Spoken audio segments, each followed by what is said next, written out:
কাঠের উপরে ভাসতেছে, মা সন্তানকে নিয়ে কাঠের উপরে ভাসতেছে। বাঁচাইলেন কে? আল্লাহ।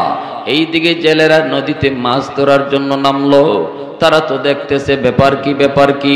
ভাইরা বন্ধুরা, হঠাৎ করে আল্লাহ পাক কয়, ও আজরাইল যাও, তাড়াতাড়ি করে যাও।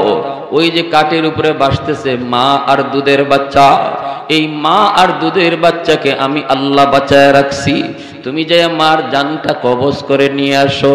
মালাকুল মউত আজরাইল অবাক হয়ে গেলেন, অবাক।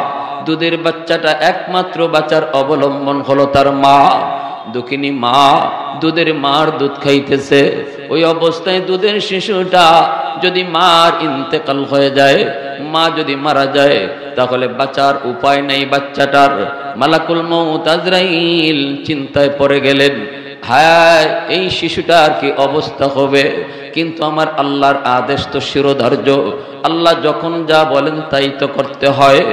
এক বিন্দু আল্লাহর আদেশ থেকে নড়ার ক্ষমতা। ইদা জাআ আজালুহুম লা ইস্তাখিরুনা সাআতাও ওয়া লা ইস্তাকদিমুন। যার যখন মরণের আদেশ চলে আসবে, একটা সেকেন্ডও আল্লাহ পাক এদিক সেদিক করবেন না। আল্লাহ পাক যখন যার মরণের আদেশ দিবে, সে যদি ঘাটে থাকে ঘাটেই তার মরণ হবে, সে যদি তখন নৌকায় থাকে নৌকায় তার মরণ হবে, সে যদি তখন বাসে থাকে বাসেই তার মরণ হবে। সে ঘরে না বাহিরে এটা কখনো দেখা হয় না। বয়স তার কত তাও খেয়াল করা হয় না। কত সন্তান বাবার আগে কবরে চলে গেল, কত নাতি দাদার আগে কবরে চলে গেল। দুনিয়া আসার সময় সিরিয়াল মেনটেন হয়, যাবার সময় কোনো সিরিয়াল মেনটেন হয় না। বাবা আগে যাবে নাকি সন্তান আগে যাবে কেউ জানে না। আসার সময় বাবা আগে আসে রে যুবক, সন্তান পরে আসে, কিন্তু যাবার সময় কে আগে যাবে কেউ জানে না, ঠিক কি না? মালাকুল মউত আজরাইল কে, আল্লাহ তোমার আদেশ শিরোধার্য। চলে গেলেন, যে আমার রূহটা কবজ করে নিয়ে আসলেন। কিন্তু মালাকুল মউত আজরাইলের ওই দিন মহিলার রূহটা কবজ করতেও মায়া লাগছে। আজরাইলের রূহ কবজ করতে কখনো মায়া লাগে না, কিন্তু ওই দিন দুধের মার রূহটা কবজ করতে আজরাইল আলাইহিস সালামেরও মায়া লাগছে। কেন মায়া লাগছে? ওই দুধের বাচ্চাটার কথা খেয়াল করে, হায় দুধের বাচ্চাটার কি হবে, এই দুধের বাচ্চাটার কি হবে, এই চিন্তা করে মায়া লাগলো। কিন্তু রূহটা তো কবজ করে নিয়ে আসলেন। এইদিকে ভাইরা বন্ধুরা, ওই দুধের বাচ্চাটাকে আল্লাহ পাক কেমনে বাঁচান, কেমনে বাঁচান, আল্লাহ কেমনে দয়া করেন, একটু মন দিয়ে শোনেন। এইদিকে কাঠের উপরে ভাসতেছে দুধের বাচ্চাটা। এবার মা নাই, মা নাই, দুধের বাচ্চা একা পানিতে ভাসায় ভাসায় একটা জঙ্গলের কিনারায় নিয়ে আসলো। এই জঙ্গলের কিনারায় কাঠটা লাগলো, বাচ্চাটাও কিনারায় ভাসলো। আল্লাহ পাক রব্বুল আলামিন দুধের বাচ্চাটার দুধের ব্যবস্থা আল্লাহ করলেন। কেমনে করতেছেন? এর যুবক, দুধের বাচ্চার দুধের প্রয়োজন, দুধ ছাড়া তার আর কোনো কিছুই তারে বুঝ দেয়া যাবে না। আল্লাহ তারে দুধ খাওয়াবেন কেমন করে? দুধের বাচ্চা তো দুধের জন্য কান্না করে, কিন্তু দুধ পাবে কোত্থেকে? আল্লাহ পাক জঙ্গলের একটা বাঘিনীকে আল্লাহ আদেশ করলেন, যেই বাঘিনীটা বাচ্চা প্রসবের পর বাচ্চা মারা গেল, এই বাঘিনীর দুধেও দুধ, কিন্তু তার দুধ খাওয়ার বাচ্চা নাই, বাচ্চা মারা গেছে। বাঘিনীটাও বড় কষ্টে আছে। আল্লাহ পাকের আদেশ, আল্লাহ পাকের ইশারা, নদীর কিনারায় তুমি চলে যাও। একটা দুধের বাচ্চা পানির কিনারায় এসে দুধের জন্য কান্না করে। আমি আল্লাহর আদেশ, আমি আল্লাহর আদেশ, তুমি বাঘিনী যায়া তাকে দুধ পান করাও। একটু জোরে কন্যা সুবহানাল্লাহ, আর একটু জোরে কন্যা সুবহানাল্লাহ। আল্লাহ চাইলে আল্লাহ পারে কি পারে না? আল্লাহ চাইলে পারে কি পারে না? সব ক্ষমতার মালিককে নাকি জনগণ? এই যুবক আওয়াজ দিয়ে বলো, সকল ক্ষমতার মালিককে? আরো জোরে বলো কে? সকল ক্ষমতার মালিক জনগণ যারা কয় এরা শিরিক করলো, ঠিক কিনা? জোরে বলো। সকল ক্ষমতার মালিক জনগণ নয়, মালিক কে? এক কথা ঈমান যাবে মিয়া, ঈমান চলে যাবে। রাজনীতি করো করো, ঈমান হারায়ও না, ঠিক কি না? আমার রাজনীতি যতক্ষণ ইসলাম মানবে, নেতা মানবো ততক্ষণ যতক্ষণ কোরআন মানবে, দল করব ততক্ষণ যতক্ষণ আল্লাহ রসুল মানবে। যেদিন থেকে আমার নেতা আল্লাহ মানবে না, ওই দিন থেকে নেতা মানি না। যেদিন থেকে আমার দল কোরআনের বিরুদ্ধে কথা বলবে, সেদিন থেকে দল করি না। এর নাম হলো মুসলমান। কারণ কেউ এই দোয়া করে না আল্লাহর কাছে, আল্লাহ আমি যে দল করি এই দল নিয়ে যেন কবরে যাইতে পারি। এই দোয়া কেউ নামাজে করে?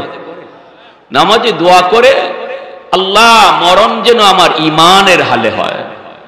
সবাই চায় যেন আমার কবরে ঈমান সাথে যায়। এজন্য আমার ভাইরা, বন্ধুরা, যুবক, ওই বাচ্চাটারে আল্লাহ পাক বাগিনীর দুধ খাওয়াইলেন। এই দিকে দেখা গেল একটা জেলে নদীর কিনারা দিয়ে আসতেছে। নজরে পড়ে গেল কাঠের উপরে একটা সুন্দর বালুক। দেখা মাত্রই তার বড় মায়া লাগলো, কুলে উঠায় নিয়ে গেল। আর মনে মনে ভাবতেছে হয়তো কোনো জাহাজ ডুবছে সাগরে। আর এই দুধের বাচ্চাটারে আল্লাহ পাক বাঁচায় নিছে। এরে আল্লাহর গোলাম, আল্লাহ চাইলে কেমনে বাঁচায় একটু শুনেন। ভাইরা, বন্ধুরা, ওই যে সিডর হয়েছিল বরিশাল অঞ্চলে এক সময়, আপনাদের মনে আসেনি? হ্যাঁ, অনেক লোক মারা গেছিল, অনেক। আমরা ঢাকা থেকে গিয়েছিলাম, উলামায়ে কেরাম আমরা গিয়েছিলাম, আমিও গিয়েছিলাম। গেলাম বরগুনা পাথরঘাটা। সেখানে যাই আমি সব কিছু দেখতেছি। ওই অবস্থায় মানুষদেরকে টাকা দিচ্ছি বাড়িঘর। আমাকে তারা দেখাইতেছে, হুজুর এই জায়গায় একটা ঘর ছিল, বাড়ি ছিল, দেখেন বিটাটা পর্যন্ত নাই, কোনো কিছুর অস্তিত্ব পর্যন্ত নাই, কোনো কিছুর অস্তিত্ব নাই। এইভাবে দেখাইতেছে, চোখের পানিটাও আমার চোখ দিয়ে পড়ছে। একজন আয় তো কয়, হুজুর এর ফ্যামিলিতে ছিল 10 জন, আছে শুধু 2 জন, 8 জন নাই। অমুক ফ্যামিলিতে আসছিল 5 জন, আছে শুধু 1 জন, 4 জন নাই। এইভাবে আসতেছি আর টাকা দিতেছি, মনটা ভারাক্রান্ত। ওই অবস্থায় কিছু মানুষ একটা মেয়েকে নিয়ে আসলো, 7 বছরের একটা মেয়েকে নিয়ে আসলো, নাম হলো সুমি। পত্রিকায়ও মেয়েটার ছবি আসছে। সুমিকে আমার পাশে আনা হলো। ওই হুজুর তাকায় দেখেন, 7 বছরের এই মেয়ে সুমি। এই সুমিটাকে আমরা পানি চলে যাওয়ার পর তাল গাছের উপরে তারে পাইছি। কিসে পাইছে জোরে বলে? আমরা যাইতেছি, হাঁটতেছি আর শুনতেছি একটা বাচ্চার কান্নার আওয়াজ। কোথা থেকে কান্নার আওয়াজ? গভীরভাবে ফলো করার পর বুঝতে পেলাম তাল গাছের উপরে থেকে কান্নার আওয়াজ। তখন তাল গাছে উঠা হলো। ওইটা একজন আমরা পাইলো তাল গাছের পাতাগুলির ঝুপড়ির মধ্যে এই বাচ্চাটারে আল্লাহ বাঁচায় রাখছে। অথচ তার মা, তার বাবা, তার ভাই, তার বোন কেউ জীবিত নাই, সবাই মারা গেল। এই বাচ্চাটা সাঁতারও জানতো না। আল্লাহ পাক রব্বুল আলামিন তার কুদরতে বাঁচাইলো। এজন্য বলি, আল্লাহ যদি বাঁচাইতে চায় কেউ তারে মারতে পারে না, আর আল্লাহ যদি কাউকে ধরে কেউ তারে সারাইতে পারে না। এই বাচ্চাটারে কুলে উঠে নিয়ে গেল। কে নিল? কয়েকটা মাঝি। কে নিল? কয়েকটা মাঝি। নদীতে মাছ ধরে এইভাবেই চলে এক এলাকার মানুষ। ওই এলাকার মানুষ সবাই তারা এইভাবে মাছ শিকার করে করে চলে। একটা গোত্র আছে তাদের। এখানে নিয়ে বাচ্চাটারে হাজির হইয়া গোত্র প্রধান যে ছিল তার কাছে নিয়ে বলল, উস্তাদ এই বাচ্চাটারে আমি নদীর কিনারায় পেয়েছি, মনে হয় কোন জাহাজ ডুবে সবাই মারা গেছে, বাচ্চাটার মাও হয়তো মারা গেছে। দুধের বাচ্চাটা বড় সুন্দর, চেহারাটা বড় মায়া লাগছে, আমি তুলে নিয়ে এসেছি। এখন কি করি এবার বলেন? গোত্রের সর্দার যে ছিল সে কয়, আমার তো কোনো সন্তান নাই, এই সন্তানটারে তুই আমাকে দিয়ে দে, আমি তারে লালন পালন করব, আমি তারে বড় করব। দিয়ে দিল গোত্র প্রধানকে। এইবার গোত্র প্রধান তারে পালতে লাগলো। আস্তে আস্তে বাচ্চাটা খেলাধুলার বয়স হলো, চতুর্দিকেই তার সুনাম, সুন্দর সুন্দর চেহারাটা বড় সুন্দর, ব্রেইনও তার অনেক ভালো, আদব আখলাকও বড় ভালো, সবাই তারে মায়া করে, সবাই তারে আদর করে। খেলার মাঠে গেল, খেলাধুলা করতেছে, ওই অবস্থায় সবাই দেখে খেলার মাঠের পার দিয়া বিশাল একটা সৈন্যবাহিনী যায়, বিশাল বড় একটা বাহিনী যাইতেছে। সবগুলি বাচ্চা ভয়ে তারা পালায় গেল, কিন্তু এই বাচ্চাটা গেল না, কারণ তার সাহস বড় বেশি, অনেক সাহস, অনেক সাহস। সে তাকায়া তাকায়া সৈন্যবাহিনী যাওয়ার যাত্রা দেখতেছে, দৃশ্য দেখতেছে, সেনাবাহিনীও তাকায় রইছে, সবাই ভয়ে ভয়ে চলে গেল। কিন্তু এই বাচ্চাটা কত বড় দুঃসাহস, সে তো গেল না, সে তাকায় তাকায় আমাগরে দেখতেছে। এইভাবেই ও দেখতেছে, সেনাবাহিনীও দেখতেছে। ওই সেনাবাহিনীর মধ্যে ছিল একজন কানা মানুষ, অন্ধ মানুষ, অন্ধ মানুষ ছিল একজন অন্ধ সেনা। সবাই তারা মনে মনে একটা জিনিস খুঁজতেছে, কই এই এলাকার জঙ্গলের মধ্যে নাকি একটা গাইবি কোনো একটা এরকম সুরমা পাওয়া যায়, ওই সুরমা যদি চোখে লাগানো হয় অন্ধ মানুষ ভালো হয়ে যায়। সুরমাটা তারা খুঁজতেছে, খুঁজতেছে সুরমাটা, কারো পায়ে লেগে সুরমাটা পেয়ে গেল তারা। কিন্তু সেই সুরমা চোখে দেওয়ার আগেই সেনাবাহিনী কয়, এটা ভালো সুরমা নাকি এর ভিতরে কোনো বিষ মিশানো, এটা আগে পরীক্ষা করো, তারপরে চোখে লাগাও। যদি লাগাই বা ভালো নিয়তে, যদি ক্ষতি হয়ে যায় আগে একটু পরীক্ষা করে নাও। কেমনে পরীক্ষা করব? ওই পোলাটারে আনো, ওই বাচ্চাটারে আনো, ওর অনেক সাহস দেখো দাঁড়ায় রইছে, ওরই আনো। ডাক দিয়া তারা আনছে, আইনা বলতেছে, বাবা এখানে বসো। সবাই গেল, তুমি গেলা না কেন?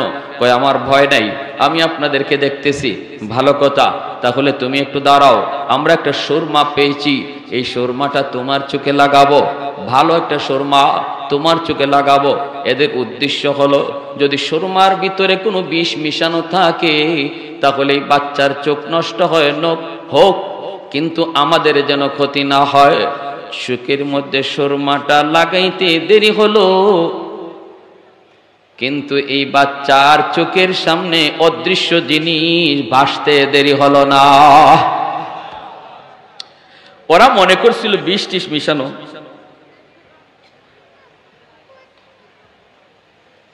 আমি করব, তো এটা আমি করব।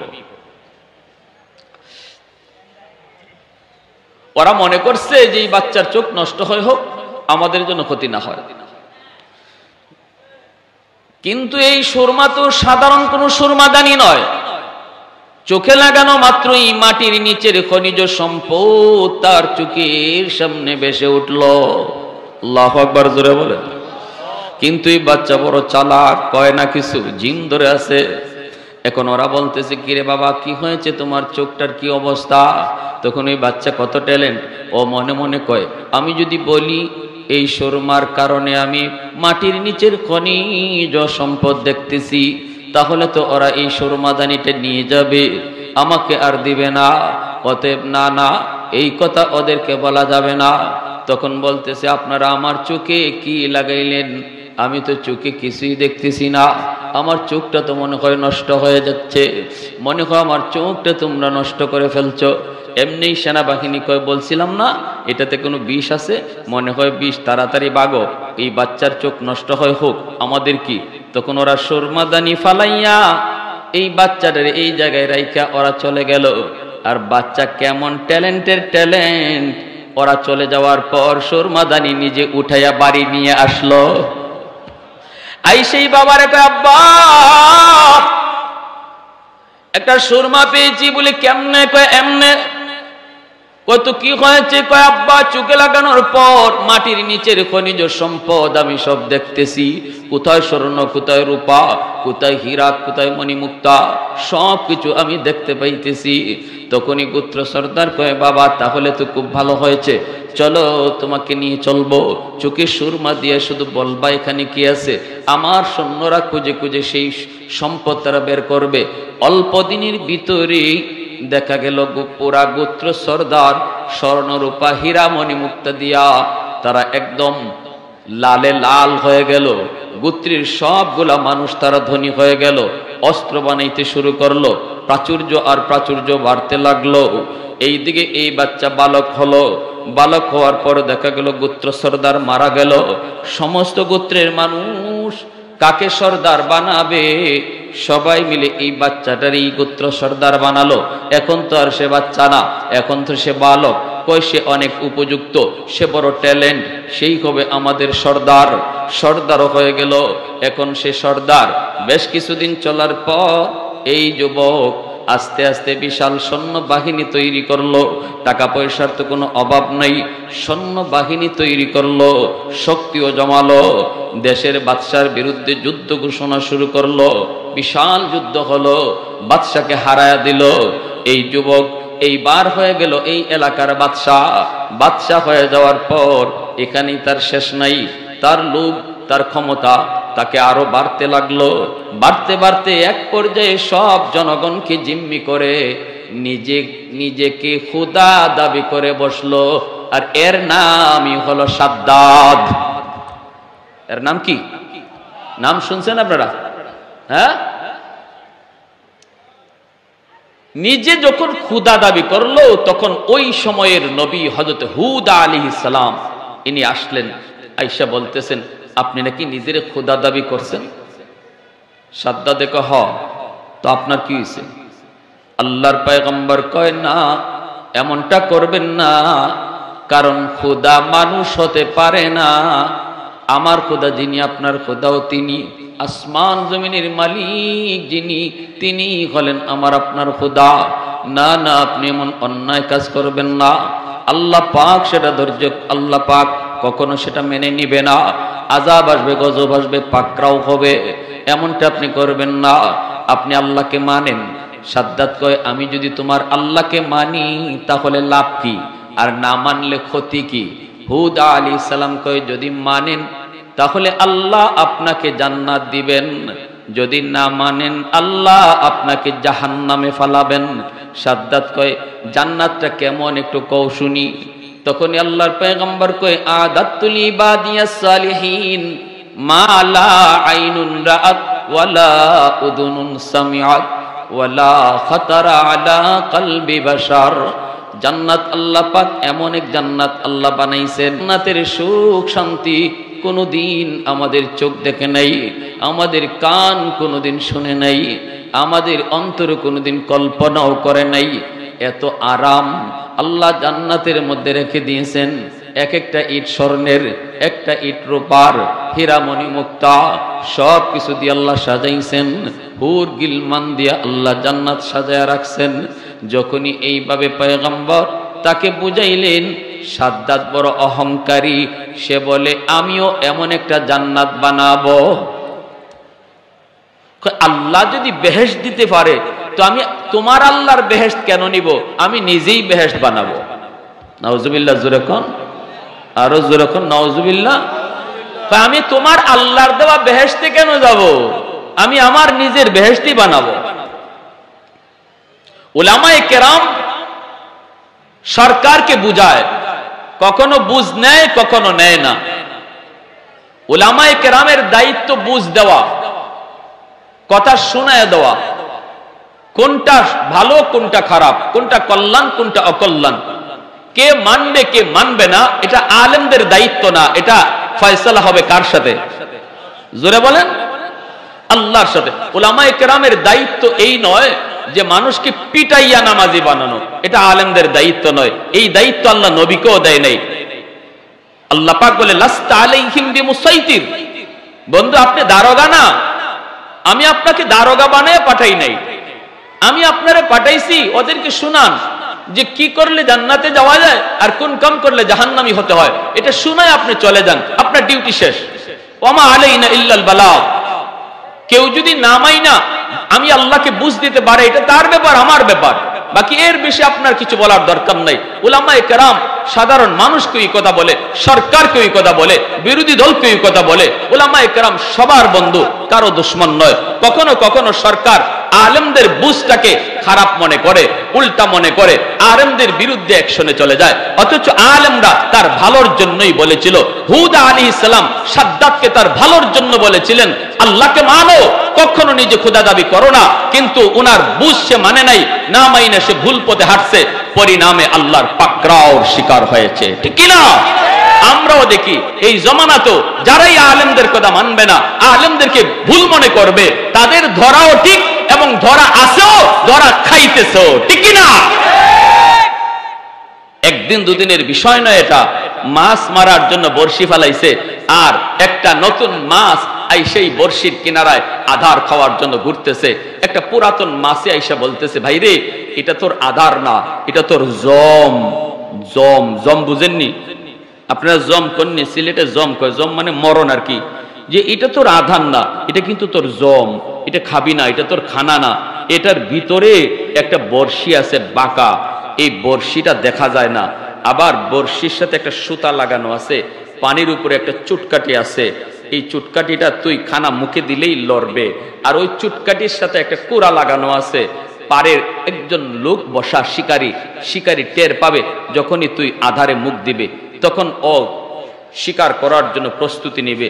তুই এটাকে আধার মনে করে খাবি, আর ওই ভিতরে যে একটা বড়শি আছে বাঁকা, এটা তোর ওই গলার দিকে লাগবে, আর ওই উপরে চুটকারিটা পানির নিচে তখন ঢুকে যাবে।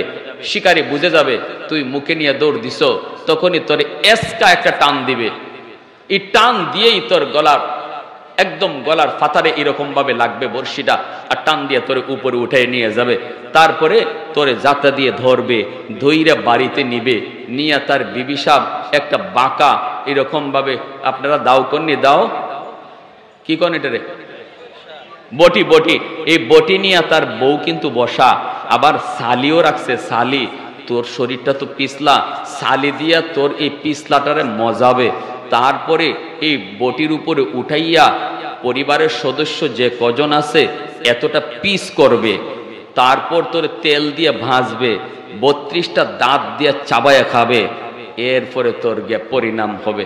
এ কথা কইয়েই পুরাতন মাছটায় বলতেছে, ভাই তুই খাবি না, আমি দুদিন আগে তোর দুনিয়ায় আসছি, অভিজ্ঞতা একটু বেশি, এটা তোর আধার না, এটা তোর জম। কয় ঠিক আছে ভাই, আপনি একটা ভালো উপকার করছেন। এই কথা কইয়া উনি চইলা গেছে। উনি উনার কাজ চইলা গেছে, কারণ উনার কাজই ছিল এতটুকু, দাঁড়ায় থাকা তার কাজ নয়। উনার কাজই ছিল এতটুকু, বলে যাওয়া নামাজ পড়ো জান্নাত পাবে, নামাজ পড়ো না জাহান্নামী হবে। এতটুকু বইলা একজন আলেম আপনার ঘরে বসা থাকবে না, সে তার ডিউটিতে চলে যাবে। এবার আপনি নামাজ না পড়া আল্লাহকে বুঝ দিতে পারলে আপনি দিয়ে দেন, আমাদের কি অসুবিধা নাই। আর যদি ধরা খান তো আমার কি, আপনি ধরা খাবেন, আমার ডিউটি আমি পালন করলাম। বড় মাছটা চলে গেল, নতুন মাছটা এবার আধারের চতুর্দিকে ঘুরে আর কয়, কোথায়, আমি তো কোনো বড়শি দেখি না, হায় হায়, আমাকে মনে হয় ধোঁকা দেওয়া হচ্ছে। আধারের ভিতরে যে বড়শি আছে, বাঁকা বড়শি, এটা কি শিকারী দেখায় রাখে? হ্যাঁ, এটা লুকানো থাকে না, মাছে তো এটা দেখে না, লুকানো থাকে। তো নতুন মাছটা ঘুরে আর কয়, মনে হয় আমাকে ধোঁকা দেওয়া হচ্ছে, আসলে আমি চলে গেলে পরে উনি আইসা মনে হয় খানাটা খাবে, এই আদারটা খাবে। তো উপরেও তাকায়, দেখে যে না, উপরেও কোনো মানুষ দেখা যায় না, কোনো শিকারীও দেখা যায় না। তখন সে ওভার শিওর হলো যে না, আসলে এটা আমার একটা ধোঁকা, আসলে ধোঁকা, আমাকে এখান থেকে সরাইয়া বড় ভাই এসে খানাটা খাবে, আমি খেতে দেব না, আমিই খাবো। কইয়েই সে আধারটা নিজেই খাইল। বলুন তো, খাওয়ার পরে তার গলায় লাগলো নি? বর্ষি লাগছে তো, উপর থেকে টান দিছে তো, পারে উঠাইছে তো, ধরতেছে তো, ধরছে তো, ঘরে নিছে তো, বটিতে উঠছে তো। তখন কয়, হায়, আমি যা বুঝেছিলাম সব ভুল বুঝেছি, হুজুর যা বলেছিল ঠিক বলেছিল। ঠিক কিনা? আমাকে আরেকবার সুযোগ তোমরা দাও, আর আমি এই আধার খাবো না, আর খাবো না, আমাকে আরেকটা বার সুযোগ দাও। কোন শিকারী আর সুযোগ দিবে? মাছটা নাড়াচাড়া করে লাফালাফি করে এই কথাই কিন্তু বলে, আর খাবো না, আমাকে একটা বার সুযোগ দাও, আর খাবো না, আর খাবো না, একটা বার সুযোগ দাও। দেয়? দেয়? ভাইরা বন্ধুরা, হুদ আলাইহিস সালাম তখন বারবার তারে বললেন, কিন্তু বুঝে মানল না। সাদ্দাত সে তার অহংকারী মনোভাব নিয়ে সে জান্নাত বানাবে, বেহেশত বানাবে, দুজক সে বানাবে, বানায় ফেললো বেহেশত, দুজক বানায় ফেললো, বানালো অনেক দিন লাগাত। বৎসরের পর বৎসর লাগে সে বেহেশত বানালো। ভাইরা বন্ধুরা, এরপরে তার সেই স্বপ্নের বেহেশতে সে ঢুকবে। মনের ভিতরে কত স্বপ্ন, কত আশা নিয়ে সে বেহেশতে ঢুকবে। চললো চললো বেহেশত দেখার জন্য, মনের মাধুরী দিয়ে বানানো হলো। কোনো ইট তার স্মরণের, কোনোটা ইট রূপার, কোনোটা হীরা মণিমুক্তা জৌহরের। যেই মাত্র জান্নাত দেখার জন্য বেহেশতের কিনারায় চলে আসলো, এমনি সাদ্দাত দেখি তার ঘোড়ার সামনে একজন অপরিচিত মানুষ তার ঘোড়াটা আটকায় দিল। রাস্তা পার হতে দেয় না, সামনে যেতে দেয় না। বিশাল সৈন্যবহর, সবাই সরে যায়, কিন্তু ওই অপরিচিত মানুষটা সে তো সরে না, সে তার সামনে যেতে দিবে না। সাদ্দাত কয়, কে তুমি? তখনই মানুষটাই কয়, তুমি নামো, ঘোড়ার পিঠ থেকে তুমি নামো, তোমার সাথে কানে কানে কিছু কথা আছে। কয়, এত বড় সাহস তোমার, আমাকে চিনুনি? অপরিচিত মানুষটা, মুসাফির মানুষটাই কয়, চিনতে হবে না, তুমি একটু ঘোড়া থেকে নামো, আমি তোমাকে ভালো করে চিনি, কিন্তু তুমি আমাকে চিনো না। ঠিক কিনা? ঘোড়ার পিঠ থেকে সাদ্দাত নামলো। কানে কানে যাওয়া মাত্রই অপরিচিত মুসাফির কানের কাছে আইসা তখন ডাক দিয়া বলতেছে, বাদশাহ, আমাকে তুমি চিনোনি? আমি হলাম মালাকুল মউত আজরাইল। আল্লাহ আমাকে পাঠাইছে তোমার জান কবজ করার জন্য, তুমি প্রস্তুতি নাও। সাদ্দাত পছন্দরে গেল। আজরাইলকে চিনে না এমন কোন মানুষ হয় না। ঠিক কিনা? জোরে বলেন। আজরাইল নাম শুনলে কেউ কাঁপে না এমন কোন মানুষ হয় না। যেই মানুষটা আল্লাহকে চিনে না সেও আজরাইলকে চিনে। যে বলে দেয়ার ইজ নো গড, আল্লাহ বলতে কিছু নাই, সেও বলে ম্যান ইজ মর্টেল, মানুষ মরণশীল, মরতেই হবে, কেউ বাঁচার জন্য আসে নাই। ভাইরা বন্ধুরা, মালাকুল মউত আজরাইল আলাইহিস সালাম যখন তার পরিচয় জানালেন, সাদ্দাত তখন শুধু অনুরোধ করেছিল, ভাই আজরাইল, একটু সুযোগ দিবানি, আমি আমার স্বপ্নের বেহেশতটা একটা নজর দেখব, শুধু একটা নজর দেখব, আমাকে এতটুকু সময় তুমি দিবানি। মালাকুল মউত আজরাইল কয়, সাদ্দাত, ইযা জাআ আজালুহুম লা ইস্তাখিরুনা সাআতাম ওয়া লা ইস্তাকদিমুন। আল্লাহ পাক কখনো কাউকে সময় দেয় না, সুযোগ দেয় না। যখন যেখানে যার মরণের আদেশ, এই জায়গায় তার মরণ হয়। প্রস্তুতি নিয়ে নাও। মুহূর্তের ভিতরে সাদ্দাতের জানটা কবজ করা হয়ে গেল। শখের আর স্বপ্নের বেহেশত আর দেখা সম্ভব হলো না। সমস্ত জালেমের শেষ পরিণতি আসেনি না নাই? একটু জোরে আওয়াজ দিয়ে এখন আসেনি না নাই? এজন্যই আমার নবী, রহমতের নবী কয়, উম্মতের দল, সাবধান, তোমরা কখনো জুলুম করবা না। দুর্বলের উপরে জুলুম করো না, অসহায় মানুষের উপরে জুলুম করো না। ঘরের বউটা তোমার কাছে বড় দুর্বল, সে তার মা চাইরা, বাবা চাইরা, ভাই বোন, আপনজন, প্রিয়জন সব ছেড়ে স্বামীর হাত ধরে অচেনা জায়গায় এসেছি। এই ঘরে তার আপন বলতে কেউ নাই। এর যুবক, একটু দিলটা নরম করে কথাগুলি বোঝার চেষ্টা করো। তোমার ঘরে তোমার বিবি হলো সবচেয়ে বড় দুর্বল। এই জায়গায় তার মা নাই, ভাই নাই, বোন নাই, কেউ নাই। যেই মেয়েটা ছোট্ট থেকে বড় হলো, মা বাবা, ভাই বোন সবার ভালোবাসা পেয়ে একটা সময়ে স্বামীর হাত ধরে অচেনা জায়গায় সে পাড়ি জমালো। যেই জায়গা ছিল তার চিরচেনা জায়গা, যেই মানুষগুলা ছিল তার আপন, ওই আপন মানুষগুলাকে সে চিরদিনের জন্য পর বানায়া স্বামীর ঘরে চলে আসলো। এই জায়গায় আপন তার কেউ নেই। তুমি স্বামী যদি জুলুম করো, তুমি যদি তার উপর অত্যাচার করো, চোখের পানিটা মাটিতে পড়বে না। কখনো কখনো দেখবেন মহিলা ফোন দিয়া বাবার কাছে কয় না, বউয়েরা মার কাছেও জানায় না, স্বামীর বাড়ি নির্যাতনের কথা শোনায় না। কারণ মা অহেতুক টেনশন করবে, বাবা অহেতুক টেনশন করবে। পাকঘরে যায় চোখের পানিটা ফালায়, বাথরুমে যায় চোখের পানিটা ফালায়। এ যুবক, আমার নবী, রহমতের নবী কয়, ওই চোখের পানির ফুটাটা মাটি গ্রহণ করে না, আল্লাহর আদালতের ফাইলে গিয়ে জমা হয়ে যায়। কিয়ামতের ময়দানে বহু স্বামী স্ত্রীর মামলায় আল্লাহর আদালতে ধরা খেয়ে যাবে। কখনো কখনো মোহরের টাকা না দিয়ে ধরা খাবে। এমন বহু ছেলে পাওয়া যাবে স্ত্রীর মোহরের টাকা না দিয়েই কবরে চলে গেছে। এমন বহু স্বামী পাওয়া যাবে স্ত্রীর গায়ে হাত উঠাইছে। এমন বহু স্বামী পাওয়া যাবে স্ত্রীকে মানসিকভাবে টর্চারিং করছে। কিয়ামতের ময়দানে আল্লাহর আদালতে বিচার, বিচার, দুর্বলের বিচার। আল্লাহ পাক রব্বুল আলামিন বলবে, বান্দা তোর নামাজ তোর এই জায়গায় আটক, তোর হজ এখানে আটক, তোর রোজা, তোর তাসবিহ, তোর তাহলিল সব এখানে আটক। তোর স্ত্রীর মামলা আছে তোর বিরুদ্ধে, এই মামলা ডিসমিস কর, এরপরে তুই জান্নাতে যা। আমি আল্লাহর হক যা নষ্ট করেছো মাফ করে দিলাম, কিন্তু মানুষের হক যা নষ্ট করেছো এই ব্যাপারে আমি আল্লাহ কিছু জানি না। ওই দিন আপনি স্ত্রীর কাছে মাপ চাইবেন, কিন্তু স্ত্রী আপনাকে মাপ দিবে না, কারণ হাসরের ময়দান কেউ কাউকে মাপ দেয় না। ঠিক কিনা জোরে কর? হাসরের ময়দান দয়া দেখানোর জায়গা না, হাসরের ময়দান আদায় করে নেওয়ার জায়গা। বলবে, বিবি গো,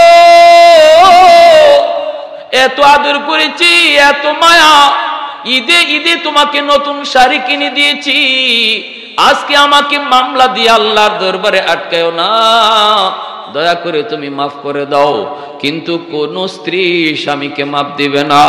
মার মামলা থাকবে সন্তানের উপরে, বাবার মামলা থাকবে সন্তানের উপরে। সন্তান মার কাছে হাত জোর করে মাপ চাবে, বিন্দু পরিমাণ মায়া সন্তানকে দেখাবে না। যেই মা দুনিয়াতে কেউ যদি তার সন্তানকে মারতে আসতো, মা আগে দাঁড়ায় বলতো, আমাকে তোরা হত্যা কর, কিন্তু আমার সন্তানের গায়ে তোমরা টাচ করবা না। ওই মাও কিয়ামতের ময়দানে সন্তানকে বিন্দু পরিমাণ মায়া দেখাবে না। আমার ভাইরা বন্ধুরা, জন্য বলছিলাম যুবক, মানুষের হক বড় খতরনাক, বড় সঙ্গীন। নামাজ তোমার আটক, রোজা তোমার আটক, হজ তোমার আটক। এজন্যই তো আমার নবী, রহমতের নবী, মরজে মৌতের আগে নবীজি মসজিদে নববীতে এলান করেন, সাহাবীরা কোন দিন জানি আমার মরণের ডাক চলে আসে, এর আগে আমি তোমাদের কাছ থেকে মাপ নিতে চাই। যদি আমি কারো হক নষ্ট করে থাকি, আমি যদি কাউকে কষ্ট দিয়ে থাকি, আমি নবী তোমাদেরকে আবদার করি, আদায় করে নাও, আদায়। মরণের পরে আল্লাহর আদালতে মামলা দিও না। নবীজি যেই মাত্র মসজিদে নববীতে বললেন, আমার কাছে কারো কোনো পাওনা আসেনি একটু বলো, সাথে সাথে একজন সাহাবী দাঁড়ায় বলেন, ইয়া রাসূলুল্লাহ, আমার পাওনা আছে, আমার পাওনা আছে। নবীজি বলেন, কি পাওনা তুমি বলো। সাহাবী কয়, নবী গো, একদিন আপনি আমার পিঠে চাবক মারছিলেন, চাবক, তবে চাবকটা আপনি জেনে শুনে মারেন নাই। আপনি ঘোড়ার পিঠে উঠছেন, উইটে ঘোড়াকে চাবক দিছেন, আমি ঘোড়ার পিছনে দাঁড়ানো ছিলাম, চাবকটা ঘোড়ার পিঠে না পুইরা আমার পিঠে পড়ছিল। আজও পর্যন্ত আমি কাউকে বলি নাই। আজ যখন আপনি মাপ চাইতেছেন, বদলা নিতে বলেন, এজন্য আমি বললাম, ওগো নবীজি, আমার পিঠে আপনার একটা চাবকের পিঠা আছে। আল্লাহর নবী কয়, তুমি বদলা নিতে চাও, বদলা নিয়ে নাও, দ্রুত আমার কাছ থেকে বদলা নিয়ে নাও, দ্রুত আমার কাছ থেকে বদলা নিয়ে নাও। আমি নবী কারো হক নিয়ে কবরে যেতে চাই না, এটা আল্লাহ কখনো মাপ দেয় না। নামাজ এক ওয়াক্ত কাজা হয়েছে, আল্লাহ চাইলে মাফ করে দিবে, কিন্তু কোনো মানুষের হক নষ্ট করে কেউ কোনোদিন মাপ পাবে না। সাহাবী কয়, ইয়া রাসূলুল্লাহ, আমি বদলা নিব। আল্লাহু আকবার, জোরে কোন। মসজিদে নববীতে কান্নার রুল পড়ে গেল। সমস্ত সাহাবায়ে কেরাম অবাক, অবাক, সবাই তো অবাক হয়ে তাকায় রইলেন। আবু বকর সিদ্দিক দৌড় দিয়ে আসলেন, আয়েশা সাহাবীকে বুকে জড়ায়া কান্না করে কয়, ভাইরে, তুই কি বলো, আমার নবীকে তুই চাবক মারবি? কয়, হ, আমি চাবক মারব। আবু বকর কয়, না না, এমন করবি না, আমি আবু বকরের পিঠে তুই একটা না দুইটা না 100টা চাবক মার, তবু আমার রহমতের নবীর গায়ে হাত উঠাবি না। আল্লাহ নবী কয়, আবু বকর, রাস্তা ছেড়ে দাও, তাকে সামনে আসতে দাও। দুনিয়ার জমিনে পিঠে চাবুক নেওয়া ভালো, কিন্তু আল্লাহর আদালতে চাবুক নেওয়া ভালো না। দুনিয়ার আদালতে মাপ নিয়ে নেওয়া বুদ্ধিমানের কাম, আল্লাহর আদালতে মামলা নিয়ে হাজির হওয়া বোকার কাম। বোকা মানুষ এমন কাম করে, বুদ্ধিমান কখনো এমন করে না। আবু বকর তুমি তারে রাস্তা ছেড়ে দাও। সাথে সাথে হযরত উমর দৌড় দিয়ে গিয়ে তারে জড়ায় ধরলেন। জড়ায় ধরে বলতেছেন, ভাই তোর পায়ে ধরে আমি মাপ চাই, ভাই তোর পা ধরে মাপ চাই। আমার নবীর গায়ে তুই হাত উঠাবি না, আমার নবীর গায়ে হাত উঠাবি না। আমি উমর এত শক্ত দিলের মানুষ, আমি কান্না করতেছি, দেখ একটু তাকে দেখ। আমি উমর আমার পিঠটা তোর সামনে খুলে দিলাম, যত পারো মারো, যত পারো চাবুক দাও, তবু আমার রহমতের নবী, যেই নবীর পিঠে মশা বয় না, মাছি বয় না, আমার ওই নবীর পিঠে তুই চাবুক দিবি না। তখনও আমার নবী কয়, উমর রাস্তা ছাড়ো, তার সামনে আসতে দাও। একটু জোরে কোন আল্লাহু আকবার, আর একটু জোরে কোন আল্লাহু আকবার। কৌনৈন মুখতার খুদা তুমকো বানায়া, कौनैन मुख्तार खुदा तुमको बनाया, उम्मत का निगाहबान खुदा तुमको बनाया, उम्मत का निगाहबान खुदा तुमको बनाया। मौला मेरा आका मेरा रहमत की नबी है, तजदार मदीना की तुम्हारे अरबी है, तजदार मदीना ही तुम्हारे अरबी है। নবীজি কয়, না রে উমর, কেউ তারে বাধা দিও না, বাধা দিও না। আমি আমার উম্মতকে মরণের আগে শিখায় যাইতেছি। জোরে কোন সুবহানাল্লাহ। আজ যদি আমি নবী পিঠে চাবুক নেই, আমার উম্মত সেটা সারা জীবন মনে রাখবি। কেউ কোনোদিন কারো হক নষ্ট করে কবরে আসবে না। বুদ্ধিমান মরণের আগে আগে হক ফিরে দেয়। ভাই যদি বোনের হক নষ্ট করে, আল্লাহ কর্তৃক সম্পদ আল্লাহ বন্টন করে দিয়েছে, বাবা মারা যাওয়ার পর এই সম্পদে কেমনে বন্টন হবে? ভাই কত অংশ পাবে, বোন কত অংশ পাবে, আল্লাহ সেটা নিজে বন্টন করে দিয়েছে। কোনো ভাই যদি এমনটা করে বোনকে ঠগায়, তাহলে সে কবরে যাওয়ার আগে আগে অন্তত বোনদেরকে ডাইকা আবার সম্পদ ফিরাইয়া দিবে। সে হলো দুনিয়াতে বুদ্ধিমান। আল কাইয়িসু মান দানা নাফসাহু ওয়া আমিলা লিমা বাদাল মাউত। যদিও কখনো দুনিয়াতে রাগের বসে দুর্বলের উপর হাত উঠাইছিল, ওই মানুষটা খুব দ্রুত দুর্বলের কাছ থেকে মাপ চেয়ে নিবে। যদি সে বুদ্ধিমান হয়, যদি সে কারো উপরে হাত উঠায়, যদি সে কাউকে বকা দিয়ে থাকে, মরণের আগে আগে তার কাছ থেকে মাফ নিবে। কারণ কিয়ামতের ময়দানে আল্লাহ এক ওয়াক্ত নামাজ কাজা হলে আল্লাহ মাফ করবে, কিন্তু এই হক যেটা মানুষের নষ্ট হয়েছে, এই ব্যাপারে আল্লাহ বলবে আমি কিছু জানি না, এটা আমার বিষয় না। যার সাথে মামলা তার কাছ থেকে ডিসমিস করো। এজন্য চেয়ারম্যান যারা হইছো, মেম্বার যারা হইছো, মনে রাখো, জনগণের মাল যদি তোমরা খাও, গম চুরি করে খাও, টিন চুরি করে খাও, রাস্তার টাকা খাও, কিয়ামতের ময়দানে দেখবা হাজার জনের মামলা তোমার বিরুদ্ধে। একজন দুইজনের মামলা না, প্রতিনিধি হওয়া যেমন আল্লাহর দরবারে অনেক দামি। এই হক যদি নষ্ট করা হয়, তার জন্য আযাব তত বড়। এজন্যই নবী কয়, কোন চেয়ারম্যান, কোন মেম্বার, কোন প্রতিনিধি যদি আল্লাহর ভয় অন্তরে রাইখা জনগণের খেদমত করে, তাহলে নামাজ রোজা নফল নামাজ পড়া একজনে যতদিনে আল্লাহর ওলি হবে, একজন চেয়ারম্যান আল্লাহর ভয় অন্তরে নিয়া জনগণের খেদমত কইরা এর আগে আল্লাহর ওলি হয়ে যায়। কারণ মানুষের খেদমতের উপরে কোনো নফল বন্দেগী নাই। অতএব অল্প দিনে যেমন আল্লাহর ওলি হওয়া যায়, মানুষের হক নষ্ট করলে তার শাস্তি দেওয়া হয় আল্লাহর দরবারে তত বেশি। আমার ভাইরা বন্ধুরা, আমার নবী রহমতের নবী কয়, সাহাবীরা শোনো, কেউ তারে বাধা দেবা না, আমার সামনে তারে আসতে দাও। আর কেউ তার সামনে গেলেন না। সাহাবী আসতেছেন, মদিনার মসজিদ একদম নীরব নিস্তব্ধ হয়ে আছে। সাহাবায়ে কেরামের চোখ থেকে পানি ঝরতেছে, সবাই কান্না করে। আজ আমার নবীর পিঠ পিঠ মুবারক, যেই পিঠে কোনোদিন মাছি বয় নাই, মশা বসে নাই, এই পিঠে একজন সাহাবী যে চাবুক মারবে, কেমনে মদিনার মানুষ সেটা সহ্য করে, সাহাবায়ে কেরাম সেটা কেমনে সহ্য করে? সবাই নিস্তব্ধ নীরব হয়ে বসা। সাহাবী সামনের দিকে আগাইতে লাগলেন, নবীজির কাছে যায় বলতেছে, ইয়া রাসূলুল্লাহ, ওগো নবীজি, আমাকে আপনি যেদিন মারছেন ওই দিন আমার গায়ে কোনো জামা ছিল না। যদি 100 সমানে সমানে বদলা নিতে হয় তাহলে আপনার গায়েও কোনো জামা রাখতে পারবেন না। তখন ছিল আমার খালি গা, গায়ে কোনো জামা ছিল না। যদি সমানে সমানে আমার বদলা নিতে হয় তাহলে আপনিও জামা রাখতে পারবেন না। মায়ার নবী, দয়ার নবী, এই কথা শোনার পর নবী নিজে জামা খুলে ফেলতেছেন। আল্লাহু আকবার, জোরে বলেন, একটু জোরে আওয়াজ দেখুন না, আল্লাহু আকবার, আরো জোরে কন্যা আল্লাহু আকবার।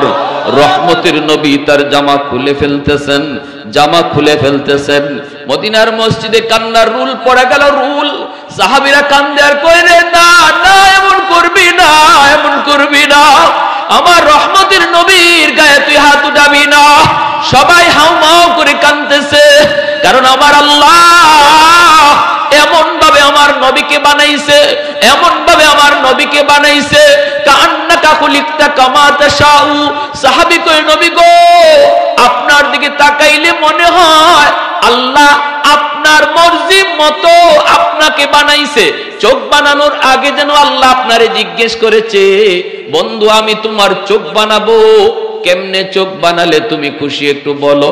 নবী গো, আপনি যেভাবে বলছেন এইভাবেই যেন আপনার চোখটা আল্লাহ বানায় দিছে। আপনার কপালের দিকে তাকাইলে মনে হয় আল্লাহ আপনারে জিগাইয়া কপাল বানাইছে। আপনার পিঠের দিকে তাকালে মনে হয় আল্লাহ আপনারে জিগাইয়া জিগাইয়া আপনার বডিটা বানাইছে। এত সুন্দর করে আমার আল্লাহ আপনারে বানাইছে। আজকে আমার ওই নবীর খালি গায়ে তুমি চাবুক মারবা না রে সাহাবী, না, এমন করবি না, এমন করবি না। কিন্তু আমার নবী যেই মাত্র জামা খুলছেন, সাহাবী তো কারো কান্না শোনে না, ইনি তো চাবুক হাতে নিয়ে নবীর পিছনে গিয়ে দাঁড়ায় গেছে। আমার নবী তো জামা খুলে ফেলছেন, এখন তো নবীর পিঠে আর কিছু নাই। নবী পিঠ থেকে জামাটা টান দিয়ে এইভাবে সামনে খুলে ফেলছেন, নবীর পিঠে আর কিছু নাই, নবীর পিঠটা খালি। সবাই তাকায় আছে ইনি চাবুক মারবে, কিন্তু হঠাৎ করে দেখা গেল কি, চাবুকটা হাত থেকে ফালাইয়া আমার নবীর পিঠের মধ্যে যে মোহরে নবুয়ত, যেই মোহরে নবুয়ত কেউ দেখে না, নবী কাউকে দেখায় না, দেখায় না, ওই মোহরে নবুয়তে ইনি চুমা খাওয়া শুরু করছে। একটু আওয়াজ দেখো না, সুবহানাল্লাহ, আরো জোরে সুবহানাল্লাহ।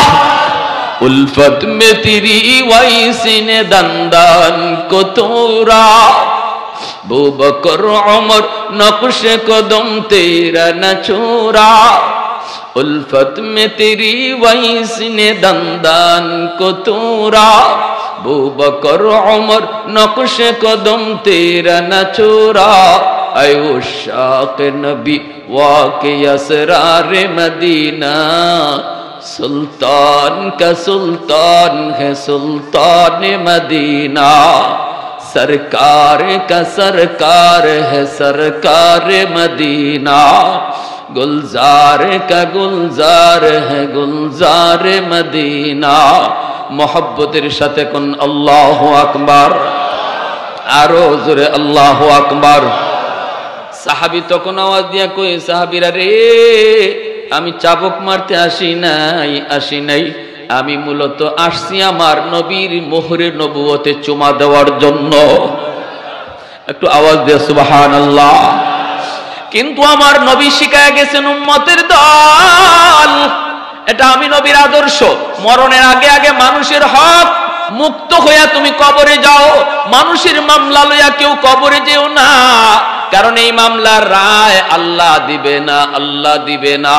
এটা বড় খতরনাক, বড় সঙ্গীন। আল্লাহ পাক কইব, বান্দা আমি জানি না, জানি না। ওই দিন তোমার সব নেকি তাকে দিয়া তারপরে মাপ নিতে হবে। মাকে নেকি বুঝাইয়া দিতে হবে, স্ত্রীকে নেকি বুঝাইয়া দিতে হবে। বিবি কইব, তোমার নামাজটা আমারে দিয়ে দাও, তোমার রোজাগুলি আমাকে দিয়ে দাও, তোমার হজগুলি আমাকে দিয়ে দাও। এজন্যই নবী কইছিল, মাল মুফলিস তোমাদের ভিতরে জানোনি কোন মানুষটা সবচেয়ে বেশি গরিব? সাহাবীরা কয় লা দিরহাম লাহু ওয়ালা দিনারা, যার টাকা নাই পয়সা নাই।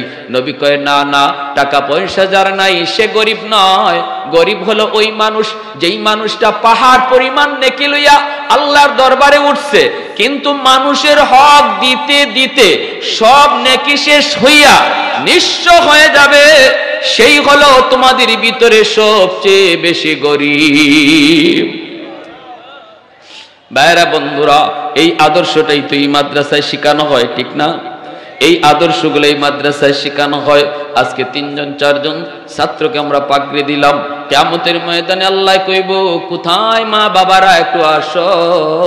আল্লাহর হাতে একটা মুকুট থাকবো, নবীর বাপ মা যায় কইব, আল্লাহ আমি অমুক নবীর আব্বা, অমুক নবীর আম্মা। আল্লাহ বলবে, আমি তোমাকে খুঁজি না, আমি তোমাকে খুঁজি না, আমি তোমাকে খুঁজি না। আল্লাহ কাকে যেন